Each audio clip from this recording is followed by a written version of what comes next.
जय सिया राम दोस्तों, मैं नरेंद्र आपका भक्ति स्टोरी चैनल में एक बार से फिर स्वागत अभिनंदन करता हूं। दोस्तों, आज मैं बताऊंगा कि आखिर कहां कहां जाता है व्यक्ति का पाप। ये पौराणिक कथा है। आइए इसको ध्यान से सुनते हैं। सुनने से पहले प्लीज़ अपने प्यारे सब्सक्राइबर श्रोताओं से अनुरोध करूंगा, प्लीज़ व्लॉग को अधिक से अधिक लाइक करें, शेयर करें, बेल आइकॉन को प्रेस करें।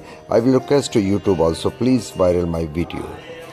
पौराणिक कथा। आज का पौराणिक कथा का सार है कि आखिर मनुष्य का पाप कहाँ कहाँ जाता है। इस संदर्भ में एक बार एक ऋषि ने सोचा कि लोग पाप धोने के लिए सभी लोग गंगा जाते हैं, ऐसे में सारे पाप गंगा में समा जाते हैं क्या। आज का पौराणिक कथा है कि आखिर पाप कहाँ कहाँ जाते हैं। इसी संदर्भ में एक बार ऋषि ने सोचा, पाप धोने के लिए लोग गंगा में जाते हैं, ऐसे में सारे पाप क्या गंगा में समा जाते हैं। इस तरह तो गंगा भी पापी हो जाएगी। उस ऋषि ने यह जानने के लिए आखिर पाप कहाँ जाते हैं, इसके लिए उन्होंने तपस्या की। तपस्या करने के फलस्वरूप देवगण प्रकट हुए। तब ऋषि ने उनसे पूछा कि गंगा में जो पाप धोया जाता है वो आखिर कहाँ जाता है। तब भगवान ने कहा कि चलो गंगा जी से पूछते हैं इस बारे में। ऋषि और भगवान दोनों ही गंगा जी से पूछा, हे गंगे, सब लोग तुम्हारे यहाँ पाप धोते हैं, इसका मतलब क्या आप भी पापी हुई।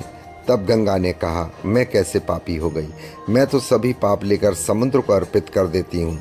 इसके बाद ऋषि और भगवान समुद्र के पास गए और उनसे पूछा, हे सागर, गंगा सभी पाप आपको अर्पित करती है, तो क्या आप पापी हो गए।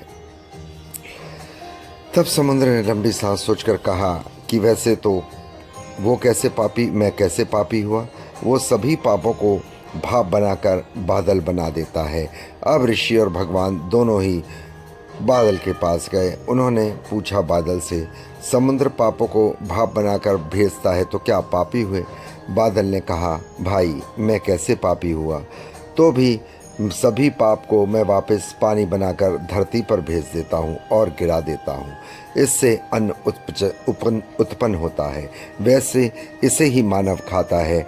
उस अन्न में जो अन्न जिस मानसिक स्थिति में उगाया जाता है और जिस वृत्ति से पाप प्राप्त किया जाता है, उस मानसिक अवस्था में खाया जाता है। उसी के आधार पर मानव की मानसिकता बनती है। यही कारण है, कहा जाता है कि जैसा खाए अन्न वैसा बनता है मन। जिस वृत्ति से आप अन्न को प्राप्त किया जाता है, जिस मानसिक अवस्था में खाया जाता है, वैसे ही विचार मानव का बन जाता है। ऐसे में हमेशा भोजन शांत रहकर ग्रहण करें, शुद्ध भोजन करें।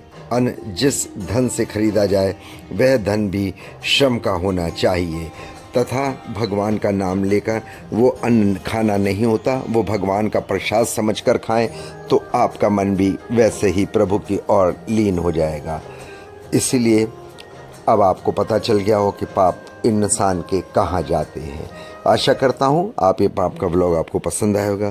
प्लीज़ व्लॉग को लाइक करें, सब्सक्राइब करें, शेयर करें, बेल आइकॉन को प्रेस करें और कमेंट्स बॉक्स में जय सिया राम ज़रूर लिखें। जय सिया राम।